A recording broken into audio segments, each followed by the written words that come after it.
he Sonneo ko ma pu lu de ka atu na chi be ke top lut pi la ka lungam lei to la pathin na ho ve te na man ho ya ho hom ke hello ai chi be he ki boi pi sa la he phadi ya anu no video an ki siamwa kha cha cha la lo na ji la hello jesu ti lo mi sudam dim lo amen hallelujah ni ho ho ya pathin ho la khona bol thei di ya na na me na in sung mi ki zama mi li tu sunga 12 exam bol pa cha unu ma sanga ka sot lu wa ka hlo li he ti so ai le ji chu thila tu sei ta san po te ti cho ai le ji chu thila tu sei ta san po te ti cho ai le ji chu thila tu sei ta san po te ti cho ai le hi ham hi lom approve cho chi wai cho u pan ama sang ta thuwa chi hi cho da ta la thut man lo cho ai là mi li cái thật tai thì cho là chính nuôi sa mà pa na rồi sẽ ăn mà melo bị cho imuta lo anh nhé siêu bila siêu anh nào tham mo imula wa khova wa kap alung gimbe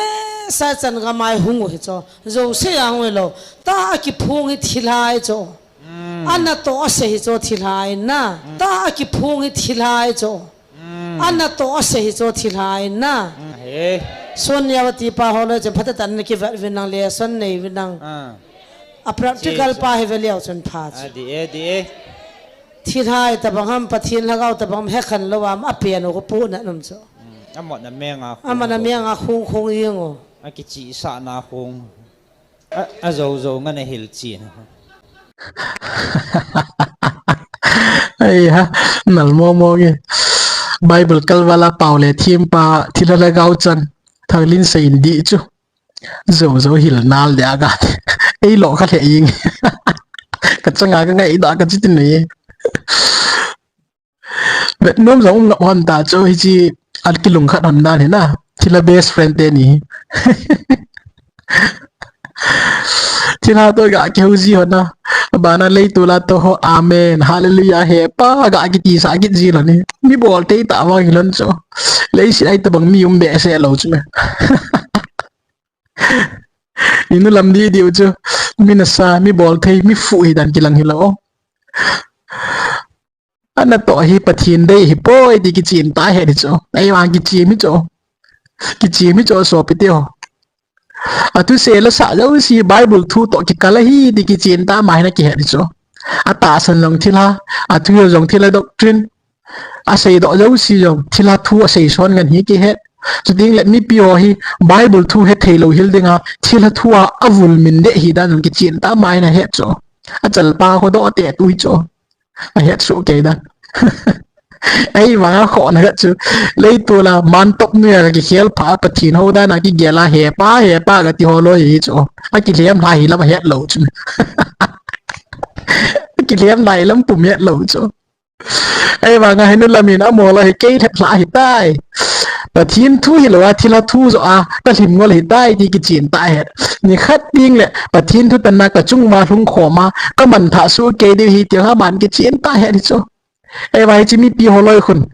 ama hi mi phapen min nom pen pathin to ki vop jing chon sit na mal khat jong nei lo eliza ho sanga bol ho sanga thing zo liu dinga gel mi ki ai ta ho gela awa ki wa choi sa ki jing cho bol thei dan chu ya chu mi na sai ka ti chu men na mun khat na mo dum ti lo Chinkholam ki min pha GMFDI ki min pha le ui cha ba ui cha ba mi ha ma mi ai thật rồi lại pathin nó tông ni cái gel khóc thì lưu hil đừng ai hẹp ngồi cho nó sắt đàn chứ nào cái chân ya cái liam ngồi liu cho ai mà mỗi cái liam lại là cái hẹp mong luôn cái lấy tu làm cái khổ mồ lôi hi mình ngồi lại hi thì cái chuyện tai hệ cho nó làm hi bia hi ta cho hẹp nằm ai cho pathin thu hẹp quay mám bồi ai chân thì là thu bầu cái sen lang ino thì gam tin gam to cái sự tuan lang thì là tuan cái vợ ngồi rồng này quay mà trả hết ở đi pon tè tia amo đấy amo vết nôm đừng ao chứ có bỏ là pathin đa na ai đó cái này tao cái vợ cho sai cho khát hồn là hết mong luôn lấy sự chung ministry tam ta anh bol dan ho anh vale dan ho anh khu tam ta xây dựng nó ngày dừng một chỗ hi ta bang ministry ne bol no nai short thui đi ta cho ai wa lo thing lo cho ai cho thep ding anei zo thep la ding anei zo lo cho ai cho koi mai ho banga ngol to lo mi pathin to kham che ma ki tu ga ngan hita ai wa pathin thu hello ho la ma mai hung lo hinga nang ho ngol na lo sian man chai cho lấy tu la to ho lo hi mi ngol ngan hiu cho lung thing lung na ban se hi ti ve Jesus Christa ang laya chang ha phenga le nga ni se du cha mi tam tan Jesus miracle ball vet no ma ma nung ga zui mai mi hot bang ngan hiu cho Jesus Christa cho pathin cha pa hi wanui le sit hu hing pa hi ko chon sit na zia hong thwa ni thum nya hong tho do kit ding pa cho hi di he chi na koi ma cha zui yum lo hi cho ong gen thei pha na ada la ding a sei lep ding hian bi on tingan hi ta cho hi ta banga chu kalai tu laung to ho lo jang pathin thu heo hanang la kal hep la but lo dinga hi ti ki chen ta hi ya chu nong ho du chat nong ho dei chat thin na hi chi thila thu ngai na vul ngol wa ama lengam khan to na ding ama din do na dinga hi ama thilha doctrine hi su pi ling ni ngai nai ti man cha hoi ta cho no la pathin ho da na ki gel jing no la ki het mo no na no mang nom di na bon cha vin chana la ka hin welcome so ke kit vin pathin na bu han lang ATM chana la GMFDI thu kan sei jo si angle chuma thil hana man cha da no setan na to hi dan hoi ka hin phun do gut sing ai ye chun ngai vin na ngai tha silo ben lungkot kyong pe ngai vin chong ni ikil naw ni sei jo si hui la mo len mong jing hilowin pathin na mang cha jing nei aya cho hi ti thu la luwa hi chi ai ho tu sei le thu ni dinga hi thila pu tha khu an dop lu kina ala wa milung koi jap ai lo le alung op kai jap mo hil chit ni dinga an man ki ni cho ya chu vetang thila thu sei ta san lo de ti wa na mu wa to chu a ti ji ya ti lem ngol tagli sei di chu a zo ga na hil chit ai ya ai ho mi ni an phau cho na a thu la lu cho ai chu thila ki ti jun thu ta ya thu la lu cho pathin thu ya a thu la lu cho pathin thu zui lo je wa chu pathin thu thu la lu cho na ya chu i chap ma mi hap jing mi gao sap thei tha gao sap jing na ai gim nei ta chu ya chu video chana vet wa hele Chinkholam chun Bible thu hila thila thu hil ha na bon chkia adon na nei so ke di wai tan na Bible thu hil lo thila thu hil a hi dan ki chen ta ki mu cho thila cho ke ho pi ji a betang na mu ta wa thila ta san lo di na ti wa a ti ji a na ya chu tu nya hi chinu hi pathin thu a hi koi bleng dan twist a bol dan thila thu a mi a sim ngol dan chu ting ta le Bible thu ta zo si a sial manga mi chu ting ta le tu la to hi mingol chung nung pen hi dan tu na kan sei do de ki chen ta hoi tan lung ki hot pe ngai ve koi ma de na le koi ma mu sit na ki sei poi ain la thu ta le thu di hi ki do jing ai ya chu thu tai pi ya thu zo chui pi ham ti khe khan then le nga hi hei chi te ni ki ka the great controversy hi a sineri di ta pai sei do ji nga hi in ya chu thu ta ding a zo hi ding mi chon si ding chon pha hi ti the nga he na hi chi ni nga chu hi chi open mind ta ngai de wa kain sei do no ma hi Bible thu hil ai pon thila thu hil hi na hi ki chen ta mo hi Bible thu hil han lang hi le hi chi ki chen ta sei do de chon na zon bung get chang som li le lia chu pathin in thila pu hi a hi na ki chi ta sei cho hi chi thila pu hi na di ta hi sei do han lang hi le hi chi lei tu lao thila jong loading ong ki jong lu jong loading ba man top jong a sa wa hi ta hu lei tu la he pa tia jong koi mam loading na thila thu mang cha ki thim ngol jong loading igam sung ma jong thila tu tam che lo di cho ai wa nga tua pen hu aman adaya akilhana abolai ta ya chu Bible thila pu hi na di ta ki sei pen a sial mang di la mi hoi pathian thu he thailo hil de Bible thu ki seyong le nui sat khop theilu ding a atil ngola thila thu nga na kha wa cho Bible thu het thi masana chuting ta le ikim vela ta sana thu hi hil chit good ding amo hin thila zo hi avet masat wa e chu Bible hi zil chin na dinga ain mum nei go cho he chui cho Chinkholamin thu ta apai ngol dan chu pathin thu apai lung vai dan chna hi ta bang chung hi ya chu tu na hi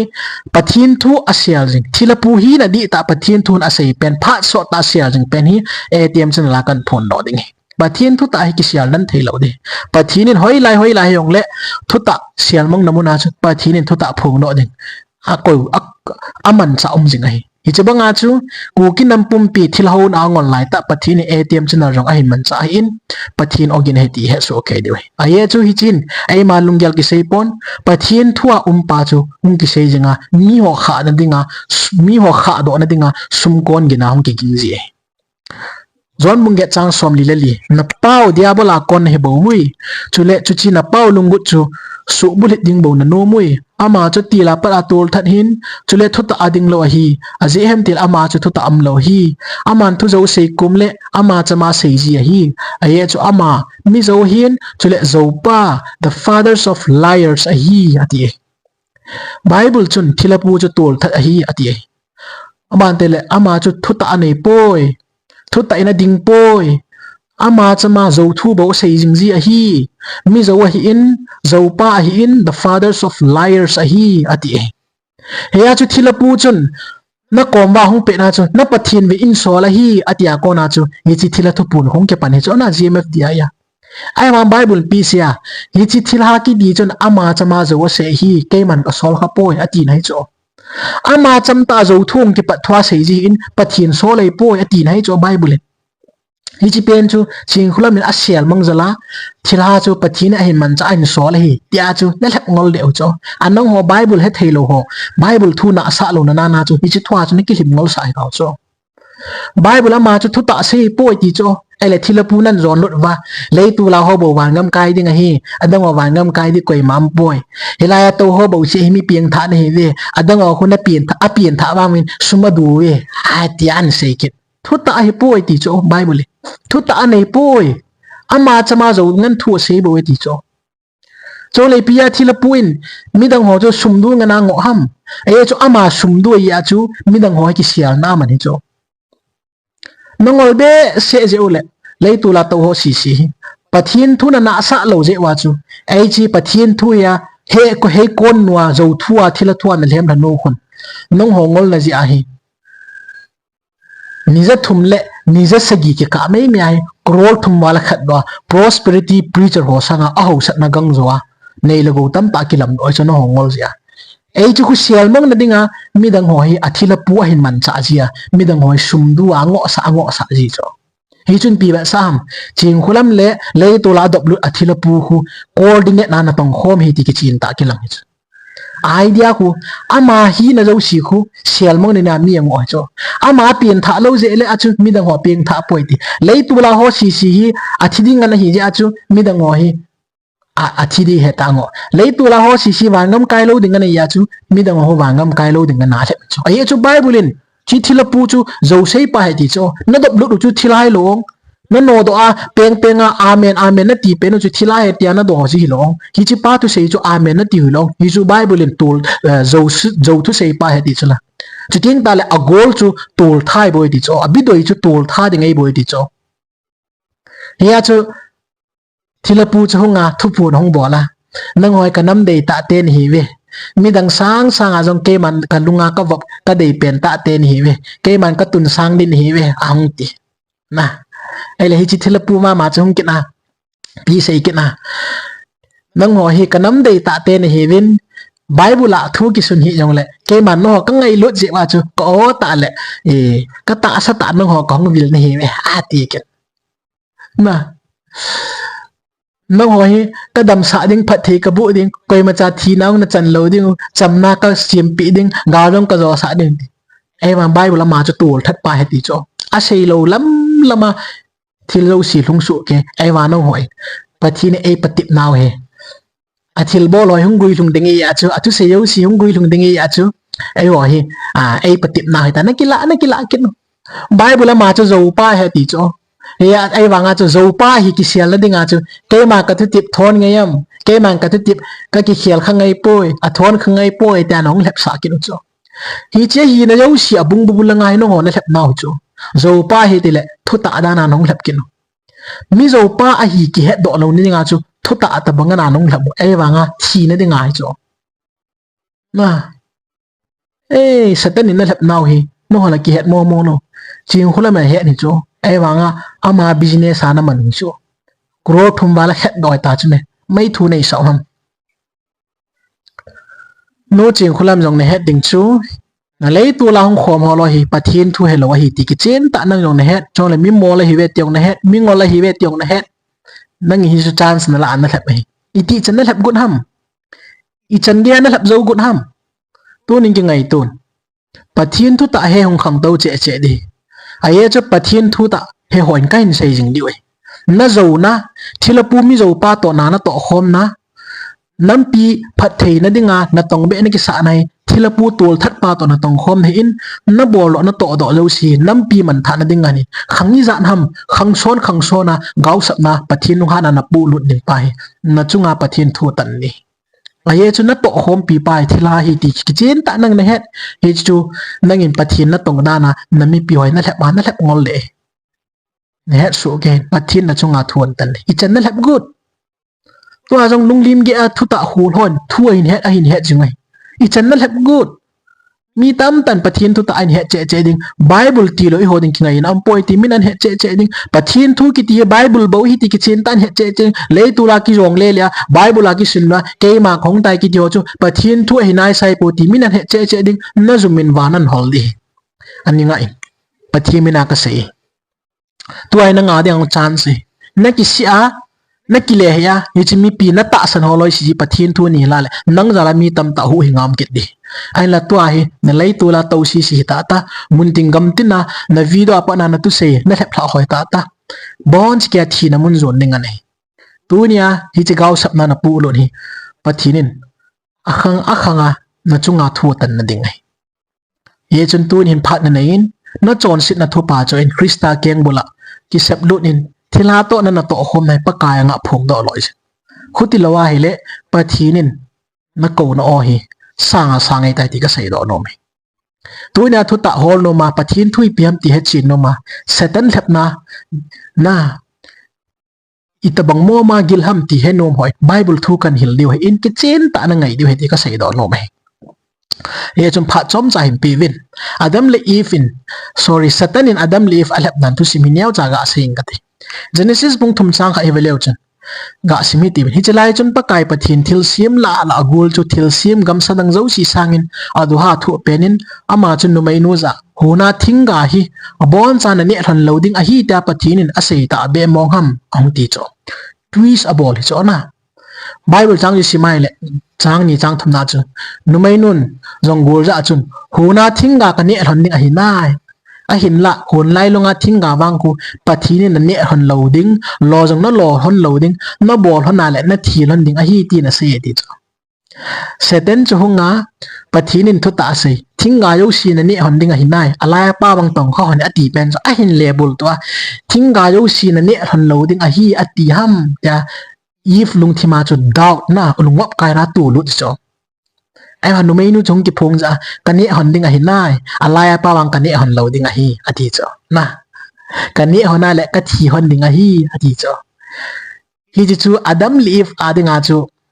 angaya ngai ha tho cha pathi ni na thi hon ding a ti pen chu na hi chu just ha sa hon lai ta chu satan in che pen cho hin man cha ma te ni thap thla na hin man di cho pathin hin adam hon ding phat the chan hon ding a de ya chu ka thu sei ngai hon lang ka thu pi in hon lang na pal ke kha le na thi hon ding a hi ta warning a bo le bo cho hi chilai heading khat cho gospel ki ti hi warning to chi thai cho so pi te ho na gospel ki ti amen hallelujah bo sha ki chai the hi lo cho hi chi na bol le na thi ding hi chi na bol wa le na thia na ke pal lu thei ding ki ti to hin pathin thu hi chi khom jing hi cho ke pan thu phai hi chu mi tam tan hei che gospel pa bu hela wa warning pa he koi mi chara ngai nom ji lo cho chi chu cho adam le if ko ma pathin ani bol chu genesis bung kha chang som ni leget na mi hem te ni cho pathin phat thei bu in pung hon in lang lei sit lu hon in lang vai ho mon ha ti cho anu ma nom amen hallelujah ti na di cho hi che phat thei na cho pathin na bu hon ni cho ai wa hi che phat thei na cha chan jing hon na dinga cho pathin in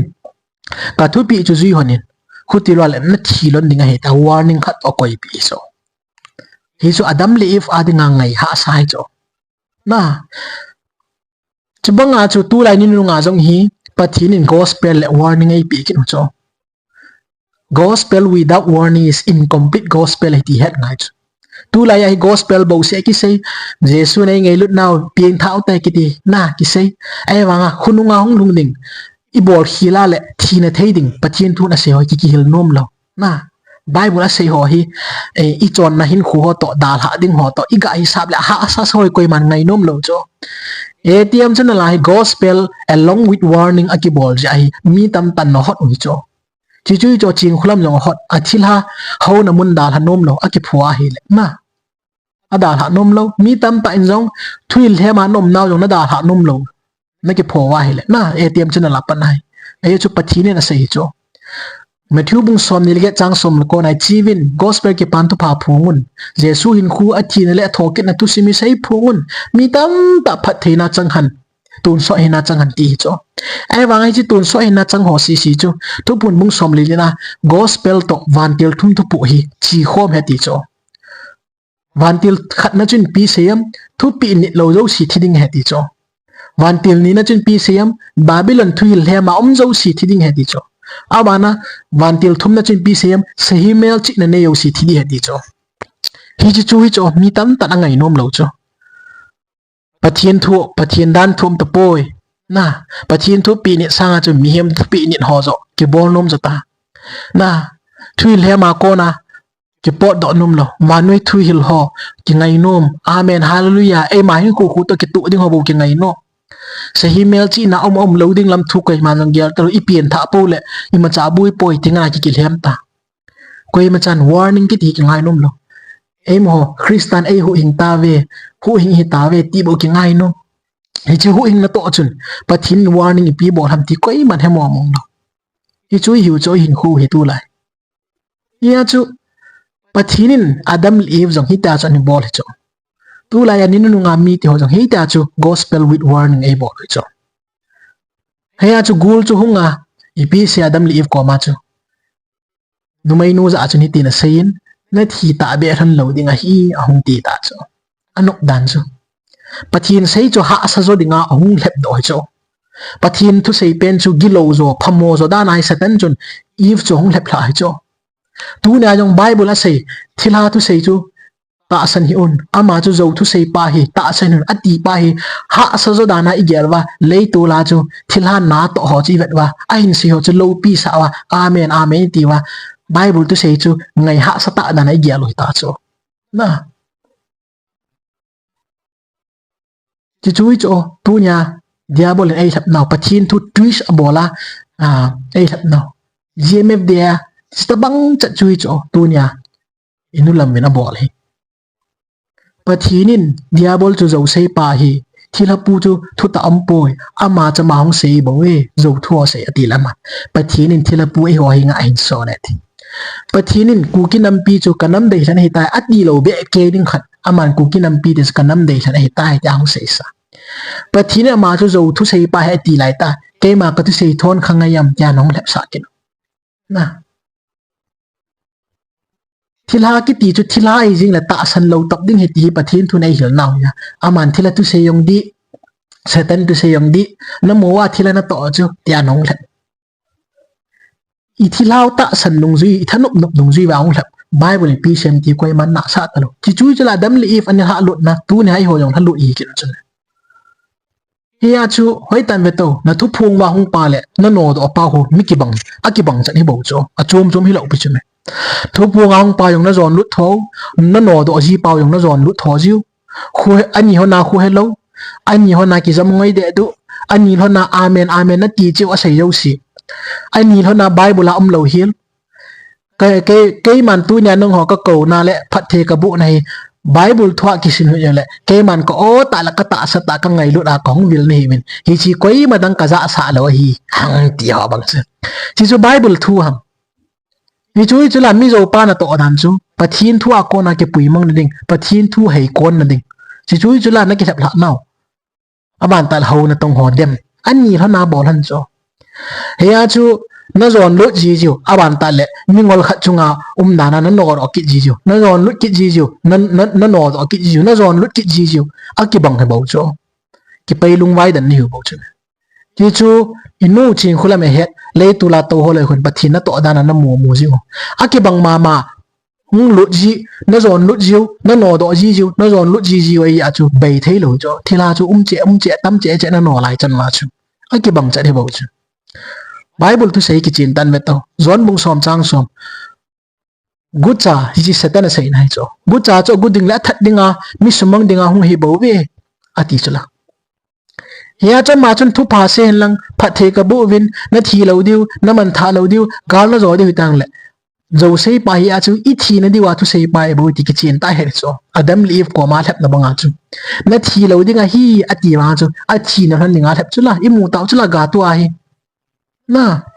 abana jesun pi sem ke ma wang amon hin na nei be che ni diwa hung ka hi pakaya bo hin na me pakaya bo phat the na me pakaya bo thu taw me EBI chi thela pu tu sei chu thila tu se yong di itiu ham akil hem tha di chat mingol di chat hi beti ki chin ta ki langai pathin ngai lut na kam dam on ne men ngai tu hi ti be tu na ki ko na na I thila na to na I thila ta san hi kang chalin nga hi ti ve a ye chu pathin ko na sang ta bo lai tai ti tu na ka sei gun hin hi ta bang phan hi pathin na pi jing lo de hi ti ka sei do no mai rom mung sagi chang som la ko som ni a je hem ti le a pha ka lungut lam chu ka bol ji pon a phalo ka lungut lambo chun ka chon jing ji tan ka lungut lo lam ka bol ji ai le a bola chu ke ma he lo ke ya chon si chu he bo we ti cho I chi pathin thu hin he thim thin ni na ngo thilo ho paw in sim leng pathin le thu thing hi e ho ki hil na ding le ta san na ding a hi chu ka lungin ka hen nai a hen la zo sei pa thilo pu tu sei zo hi thu ta zo in ka kila ji in Bible sang ka ta san zo ji tai na ti naw cho Bible ta san zo sanga leitula thilo ho tu sei ka ta san zo hi pathin bo helwa ke ma ki bol zo ka hi na ki ti thau cho aye chu pathin sanga thila ka ngai lu zo je hin sunil hum lumi jan kho an ka ger rong thila a hi na ti wi cho chu chu cho I cha Bible chang ne thim tu dan chu thila chu ta san de poi na tiu na hon cho e wa na ta san ko thila hi na thila chu zo se pa hi teu ne tho e wa hi chu zo se pa tu se yu si chu amen na ti ke adanga kidang no hole no ho ki hem na ni lo ne he thilu chu chu cho nanu lam bin business bol na na man ni je thumle ni je se gi ka crore thum bal khet do na man no chume ne khet thelo ham hi chi sial na dinga chu hi chi thelo pu zo se pa chu mi dang hoi sum du he ta ngo le le na cha tai 1 Corinthians bu som te thum chang go chon sit na ki pa lo hilin thu ta na ki pa ji ti chu na thu ta chu Bible he chu la pathin mi te chu pathin thu a chu ki pa ding hi chi Krista azala chu ki pa di chu pakai chu thu ta in a thu thing yang thu ta Satan chu zo pa in hi chu zo pa chu chon sit bol pa ya chu tu nya thila na ta sanai le chon sit a ki pa chu na hi jing wai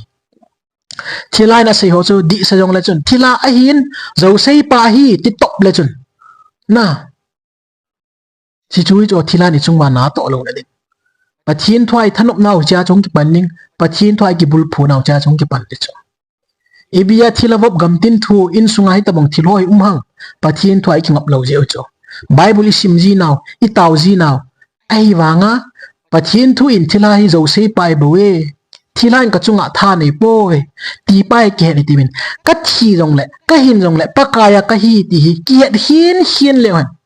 hi chi thila thu wa I ngon lo diu cho dam ding ngai chat be se je wa hina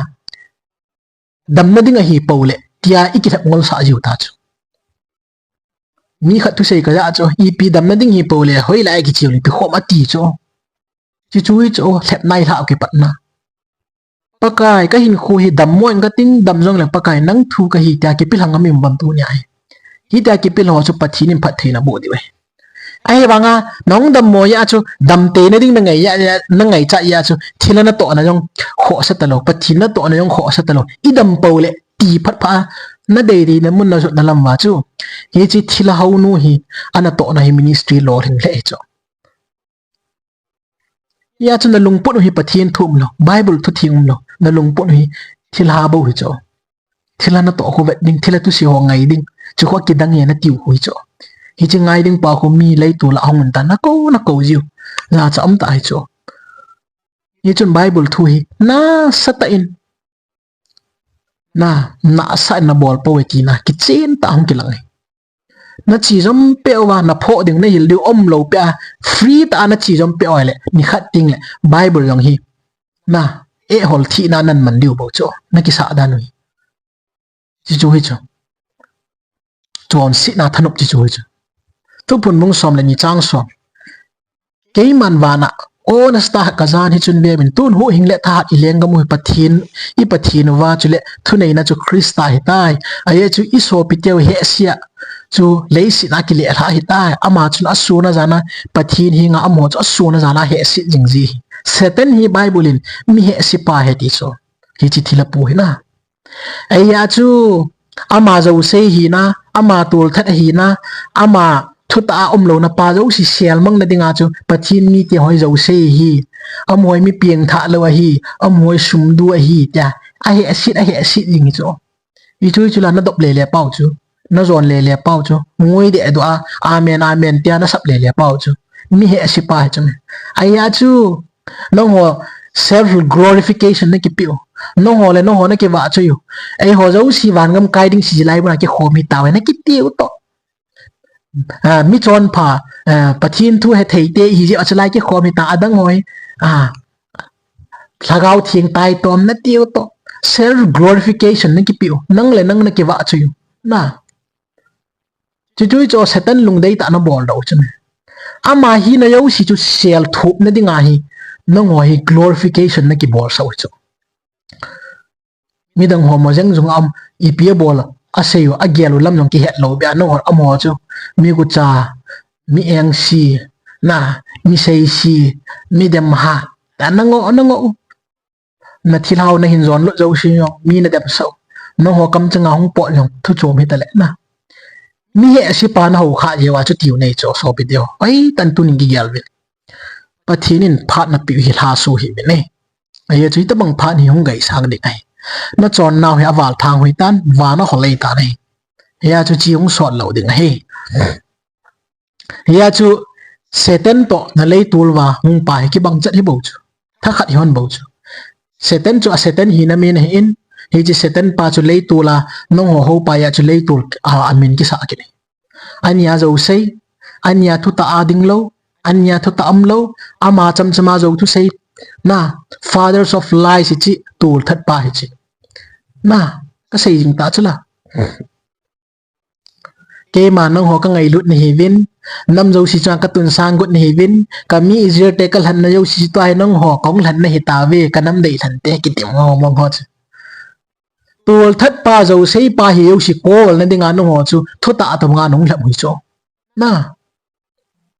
sumne gu pa hi ya chu mi dong ho chu sumne gu da na ong jing hi cho na mu ma ni je thumle ni je si gi ka kro thum ba khian do te chu koi sum ko la no ngo wa koi sum do no ngo na lai ham lep hlam ne he ki chi sat ni hu cho ki chin ta tu na ne het diwe ya chu sei Satan ki ti to lei tu la pa tha khat na zon le bo we na no do ji jiu na zon lut ki ji jiu na no do ji jiu we bo ne he chai na ding in de controversy a paragraph phab khat hin sim ka ti pathinin ta san tu dol hi mun tam ta Bible a seijin atu sei ta san lo ngai da mam lo ding Bible thu ta san lo hi ngai da mam lo ding he ti chu pathinin thila pu zo sei hi ti ai wanga thila tu sei yong di ti te holo chu ngai dam chang lo de ti ta san nom lo pathin tu ta san nom lo hai mang le pathin tu pam lo ho athu ngai lo ho chu pai do ahung min tin chu ta le vanu ya gin cha lan lo si ki su bai ding he ti chu pathin ta san lo hi pin pi lungyer siam tha lo lai ho hi we i ta bang lungyer lui nei jing ho hi pathin to ki mel ma mi hi we ti chu tu na thila tu sei yong di na vetau thila na to jang hi thila tu sei ta san lo ni ti wa na mu ta wa to a chu ya mi ki hil chu pathin to ki mel mat na hi ati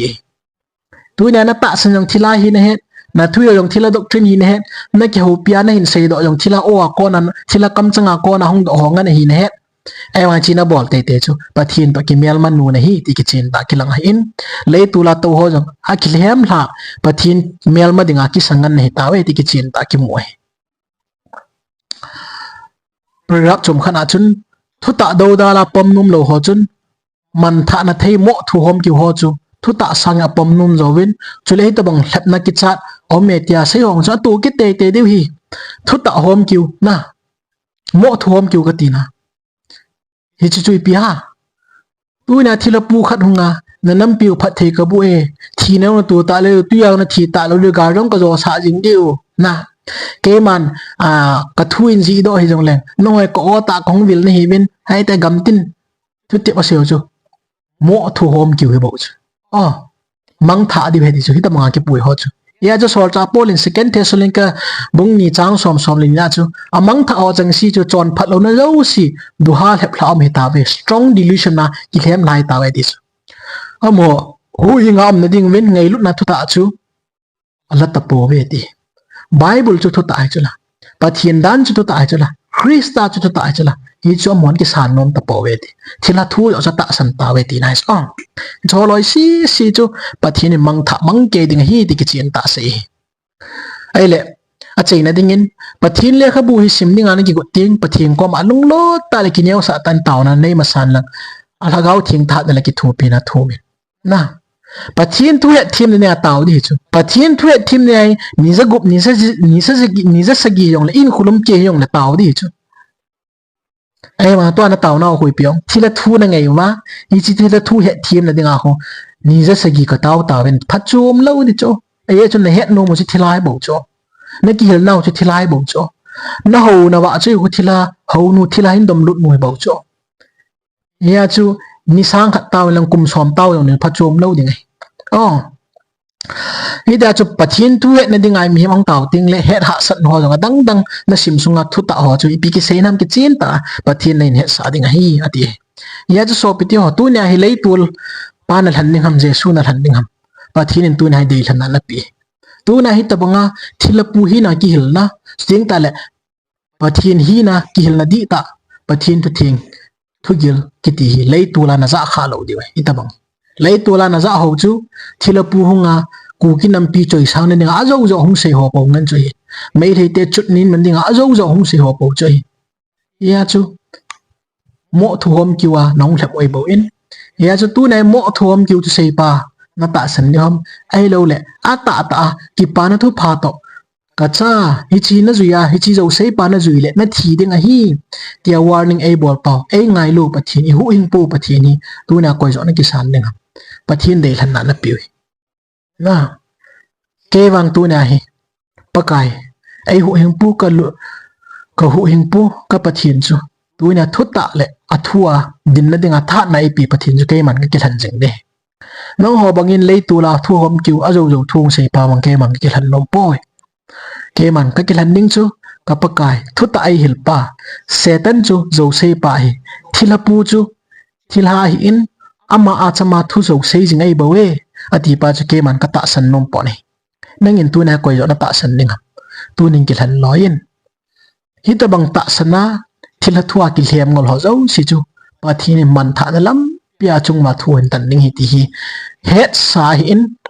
sting ta la hung chu te ding ai tu nin taw hi ti win pa kai thu he thim the ding ki gu hi ti win thu ta hil ho hi hot tho lo win ipi ham ka din nei bible thu pathin thu mo mong hinam ti ki gel komin pathina nga ki pilu so ke ti win ki neo sa hi ti we ti tu na ka tit na no me pathini bon cham ka thebo pi taw han